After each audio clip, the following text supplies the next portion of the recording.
عاطف ہے آج کا دوسرا نشریہ سماعت فرمائیے۔ ابتدا میں اہم خبروں کا خلاصہ۔ صاحب سمو امیر نے خادم الحرمین کی جانب سے ایک دستی خط وصول کیا ہے۔ یہ خط دونوں ملکوں کے آپس کے تعلقات اور انہیں فروغ دینے کے وسائل سے متعلق ہے۔ صاحب سمو امیر سے آج یمنی پریزیڈنسی کی کمان کونسل کے صدر نے ملاقات کی ہے۔ تیونس کی جابز یونین کی اپیل پر آج پورے ملک میں عام ہڑتال کی گئی، جس سے وہاں کا ہر شعبہ مفلوج ہو کر رہ گیا ہے۔ اور کییو کی مدد و حمایت کا پیغام دینے کے لیے فرانس، جرمنی اور اٹلی کے قائدین نے صدر زیلنسکی کے ساتھ ملاقات کی ہے۔ یہ تھا اہم خبروں کا خلاصہ، اور اب پیش خدمت ہے ریڈیو قطر سے آج کا دوسرا مفصل نشریہ۔ بسم اللہ الرحمن الرحیم۔ صاحب سمو امیر شیخ تمیم بن حمد آل ثانی نے برادر ملک سعودی عرب کے بادشاہ خادم الحرمین شاہ سلمان ابن عبدالعزیز آل سعود کی جانب سے ایک دستی خط وصول کیا۔ یہ خط دو طرفہ تعلقات اور انہیں مزید فروغ دینے کے وسائل سے متعلق ہے۔ ملک میں سعودی عرب کے سفیر شہزادہ منصور بن خالد بن فرحان آل سعود نے آج دیوان امیری میں صاحب سمو امیر کے ساتھ ایک ملاقات میں انہیں یہ خط پہنچایا۔ ملاقات کی ابتدا میں سعودی سفیر نے خادم الحرمین شاہ سلمان ابن عبدالعزیز آل سعود اور سعودی ولی عہد و نائب وزیر اعظم و وزیر دفاع شہزادہ محمد بن سلمان بن عبدالعزیز آل سعود کی جانب سے صاحب سمو امیر کو خیر سگالی کا ایک پیغام پہنچایا، جس میں ان کی صحت و سعادت اور قطری عوام کی مزید ترقی و خوشحالی کی تمنا کا اظہار کیا گیا ہے۔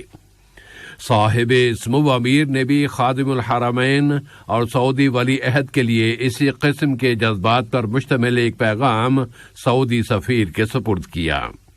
ملاقات میں دونوں برادر ملکوں کے باہمی گہرے برادرانہ تعلقات اور ان کے مزید فروغ کے وسائل کا جائزہ لیا گیا۔ صاحب سمو امیر شیخ تمیم بن حمد آل ثانی سے آج دیوان امیری میں برادر ملک جمہوریہ یمن کی پریزیڈنسی کمان کونسل کے صدر ڈاکٹر رشاد محمد العلیمی اور ان کے ہمراہ آنے والے وفد نے ملاقات کی۔ اس ملاقات میں دونوں برادر ملکوں کے درمیان مختلف شعبوں میں تعلقات کو فروغ دینے کے وسائل کا جائزہ لیا گیا ہے، اور یمنی صدر نے صاحب سمو امیر کو یمن کے موجودہ حالات سے آگاہ کیا۔ اس کے علاوہ دونوں رہنماؤں نے مشترکہ دلچسپی کے متعدد علاقائی اور بین الاقوامی مسائل پر بھی بات چیت کی۔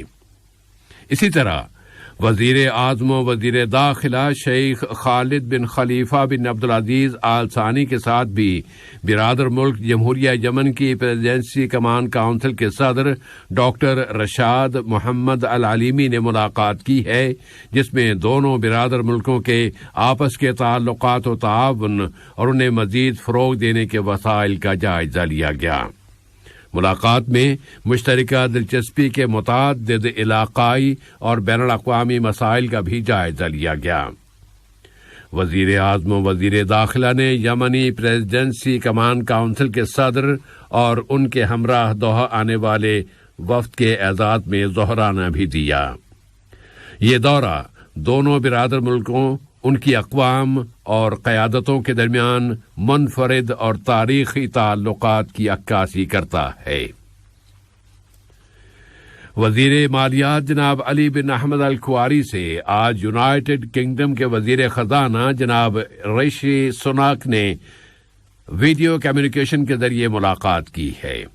اس ملاقات میں قطر اور یوکے کے درمیان دو طرفہ تعلقات اور اقتصادیات، سرمایہ کاری اور تجارت کے شعبوں میں آنے والی اہم ڈیولپمنٹس کا جائزہ لیا گیا۔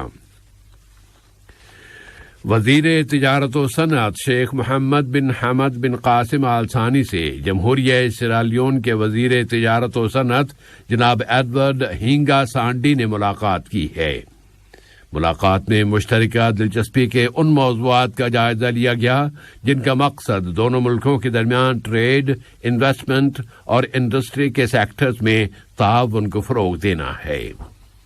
وزیر تجارت و صنعت نے اس ملاقات میں قطر کی ان کامیاب اقتصادی پالیسیوں پر روشنی ڈالی جو نجی شعبے یعنی پرائیویٹ سیکٹر کی مدد کے لیے تیار کی گئی ہیں۔ اس کے علاوہ انہوں نے قطر میں سرمایہ کاری کے لیے سرمایہ کاروں، تاجروں اور کمپنیوں کے مالکان کی حوصلہ افزائی کے لیے کیے گئے اقدامات، قوانین اور یہاں پائے جانے والے مواقع سے مہمان وزیر کو آگاہ کیا۔ جمہوریہ وینزویلا بولیوار کے صدر نکولاس مادورو ملک کا سرکاری دورہ مکمل کرنے کے بعد آج دوحہ سے روانہ ہو گئے۔ وزیر مملکت برائے امور خارجہ جناب سلطان بن سعد المریخی اور متعدد دوسرے اعلی اہلکاروں نے انہیں الوداع کہا۔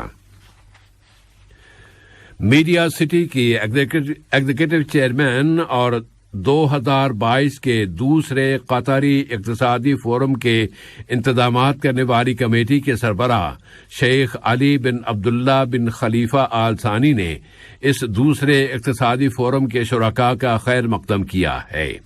قطر میڈیا بلومبرگ گروپ کے تعاون سے اگلے ہفتے اس فورم کا انعقاد کر رہا ہے۔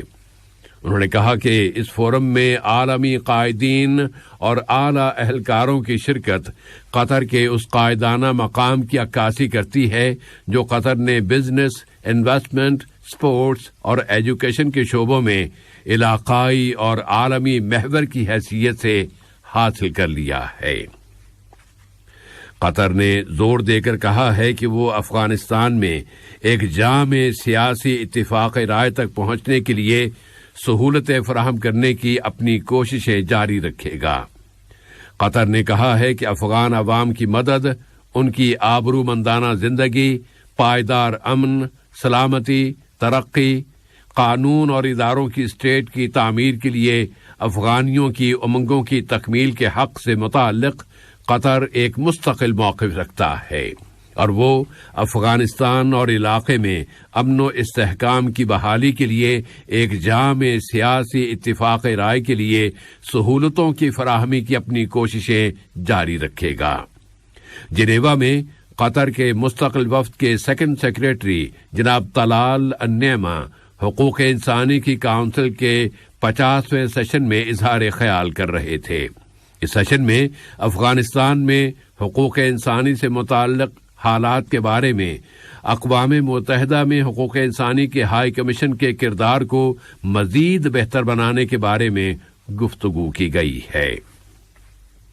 اسلامی جمہوریہ پاکستان کے وزیر امور خارجہ بلاول بھٹو زرداری سے پاکستان کے لیے قطر کے سفیر شیخ سعود بن عبد الرحمن آل ثانی کی ملاقات میں دونوں ملکوں کے باہمی تعلقات کا جائزہ لیا گیا ہے۔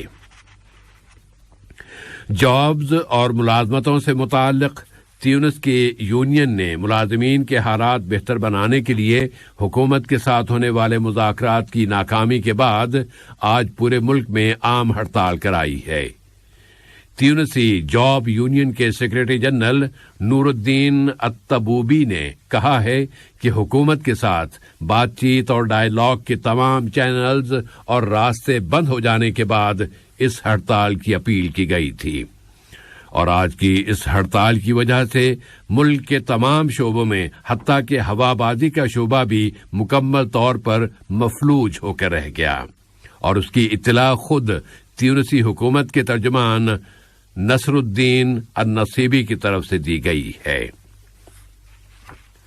واشنگٹن کی قیادت میں کام کرنے والے بین الاقوامی اتحاد کی فورسز نے داعش تنظیم کے ایک بڑے لیڈر کو شام کے ایک شمالی گاؤں الحمیہ میں فضا سے اتر کر اس کے گھر سے گرفتار کر لیا ہے۔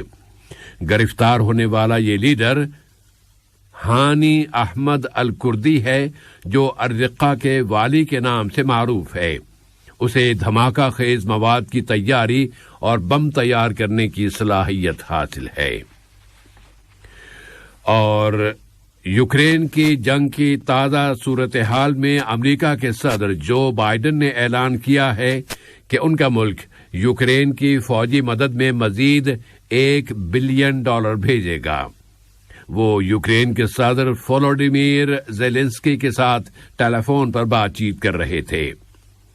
ادھر کییو میں رومانیہ کے صدر کلاؤس ہانس بھی فرانس کے صدر ایمانوئل میکرون، جرمنی کے چانسلر اولاف شولٹز، اطالوی صدر ماریو ڈراگی کے ساتھ مل گئے ہیں، اور ان یورپی رہنماؤں نے دارالحکومت کییو میں یوکرین کے صدر کے ساتھ مذاکرات کیے ہیں۔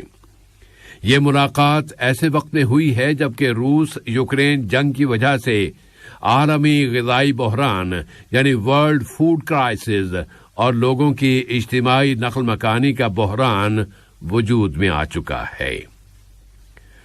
آج کا یہ نشریہ ختم ہونے سے قبل اہم خبروں کا خلاصہ ایک مرتبہ پھر پیش خدمت ہے۔ صاحب سمو امیر نے خادم الحرمین کی جانب سے ایک دستی خط وصول کیا۔ یہ خط دونوں ملکوں کے آپس کے تعلقات اور انہیں فروغ دینے کے وسائل سے متعلق ہے۔ صاحب سمو امیر سے آج یمنی پریزیڈنسی کی کمان کونسل کے صدر نے ملاقات کی ہے۔ تیونس کی جاب یونین کی اپیل پر آج پورے ملک میں عام ہڑتال کی گئی، جس سے وہاں کا ہر شعبہ مفلوج ہو کر رہ گیا، اور کییو کی مدد و حمایت کا پیغام دینے کے لیے فرانس، جرمنی اور اٹلی کے قائدین نے صدر زیلنسکی کے ساتھ ملاقات کی ہے۔ ریڈیو قطر سے آج کا دوسرا نشریہ ختم ہوا۔